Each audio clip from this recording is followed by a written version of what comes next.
بيبدأ الفيلم باتنين قناصين فوق سطح عمارة. سام وكين أصدقاء وبيشتغلوا سوا كمجندين في المخابرات ومكلفين بمهمة اغتيال مسؤول كبير. بيوصل المسؤول وبينزل من عربيته وتنزل سيدة معاه من عربية تانية. بيبدأ سام يجهز البندقية وبيكون كين معاه منظار عشان يراقبه. سام بيستعد عشان يضرب عليه، لكن بتشوفهم السيدة اللي مع المسؤول وفجأة بتقف قدامه والرصاصة بتيجي فيها بداله. بيتصدم سام من تصرفها وبيحاول كين يهديه ويقول له يركز عشان يضرب رصاصة تانية على المسؤول، لكن سام بيكون متوتر من اللي حصل وبيمسك بندقيته تاني ويضرب المسؤول برصاصة في دماغه ويقتله. بعد تنفيذ مهمتهم بيتحرك سام وكين عشان ينزلوا من سطح العمارة، لكن بيتفاجئوا بمجموعة من حراس المسؤول وصلوا لهم. بيرجعوا بسرعة للسطح ويدخلوا لممرات الشقق ويستخبوا ويقدروا يقتلوا اتنين من الحراس اللي كانوا بيجروا وراهم. بينزلوا بسرعة من سلم الطوارئ ويوصلوا لجراج العمارة، لكن بيتفاجئوا بمجموعة تانية من الحراس حاصروهم. بيبدأ كين يضربهم ويتخلص منهم كلهم، لكن بيتفاجئوا ان الشرطة وصلت وحصرت المبنى. بيفكر كين في طريقة للهروب ويقول لسام ينطوا، وبيقول له خليك واثق فيا. وفعلا بينطوا من السور وينزلوا بالصدفة على شحنة معدية ويهربوا معاها. بيضحك كين ويقول لسام مش قلت لك خليك واثق فيا. بنشوف سام وكين راكبين طيارة عسكرية خاصة، لكن سام بيكون متضايق جدا ومتوتر من اللي بيحصل. بيحاول كين يهديه ويقول له انها كانت عملية ناجحة وده شخص ارهابي بيتاجر في السلاح وكان لازم يموت. بيقول له سام انه ندمان على قتل السيدة اللي كانت معاه. بيقول له كين هي اللي وقفت بالصدفة قدامه واكيد هي شخص فاسد زيه، لكن سام بيقول له ان اللي حصل ده ما كانش صدفة وهي اتعمدت تقف قدامه عشان تحميه، ولو هو شخص فاسد فعلا ليه هتضحي بنفسها عشانه. وبيقول لكين انه حاسس بالذنب.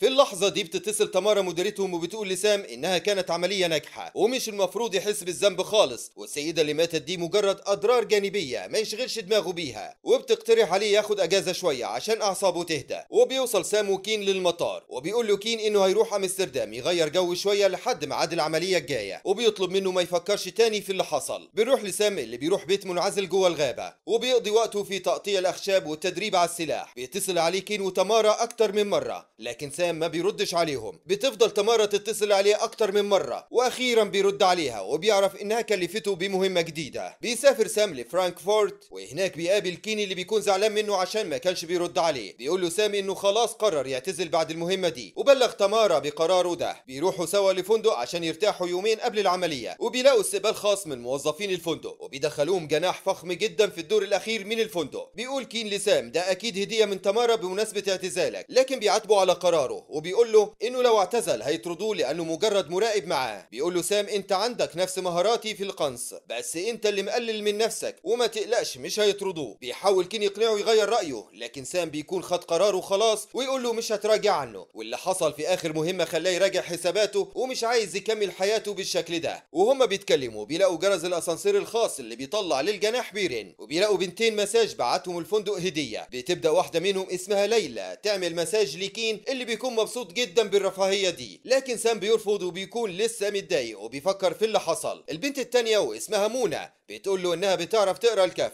ومعاها بلوره سحريه كمان بتعرف بيها المستقبل، وبتطلع من شنطتها بلوره ازاز، لكن سام بيضحك وبيقول لها دي اكيد خدعه. بتقول لهم منى ان البلوره خدعه فعلا لكن بتعرف تقرا الكف واتعلمت ده من جدتها. بيديها كين كفه وبيطلب منها تقراه. بتقول له منى انه شخص بيحب التنقل ومش مستقر وقدامه خطر كبير، وبيوافق سام تقرا له الكف هو كمان. ولما بتشوف كفه وشها بيتغير وبتقلق. بتقول له انت ماشي ورا شخص لكن الشخص ده نواياه غلط ولازم تبعد عنه في اقرب فرصه. وهما بيتكلموا بيلاقوا اتنين من موظفين خدمه الغرف جايبين اكل كتير وبيقولوا ان ده هديه من الفندق. واحد منهم بيفتح ستاير الغرفه بالرغم ان سام قال له ما يفتحهاش، وفجاه بيبدا ضرب نار من قناص على العماره اللي قصاد الفندق. بيستخبوا كلهم ورا الكراسي، لكن بيتفاجئ سام وكين ان الاتنين الموظفين طلعوا جواسيس تابعين للعصابه اللي بتهاجمهم، وكل اللي حصل ده كان خدعه عشان يقتلوهم. وبتيجي رصاصه في موظفه خدمه الغرف بالغلط والموظف التاني بيضربه كين وبيفقد الوعي. بيبدا سام يفكر مع كين ازاي ممكن يطلعوا من الورطه دي، ومعاهم كمان البنتين ليلى ومنى. بيقول كين انه هيتحرك ناحيه الغرفه وبيجيب منها السلاح بتاع سام بسرعه، لكن بتيجي رصاصه من القناص في رجله. بيفكر سام انهم يقللوا الاضاءه في الغرفه عشان يقدروا يتحركوا من غير ما القناص يشوفهم، ويقترح على كين انه يدور على موبايل من موبايلات البنتين ويتصل على تمارا منه عشان تلحقهم. وفعلا بينجح كين وبيجيب موبايل ليلى ويتصل على تمارا ويحكي لها اللي حصل. بتقول له تمارا انها ما حجزتش الجناح ده اصلا واكيد دي مؤامره من الفندق، وبتطلب منهم يخلوا الموبايل مفتوح وهي تتصرف. البنتين ليلى ومنى بيكونوا مرعوبين جدا ومش فاهمين ايه اللي بيحصل ده، وبتسال منى سام ليه الناس دي بيحاولوا يقتلوك.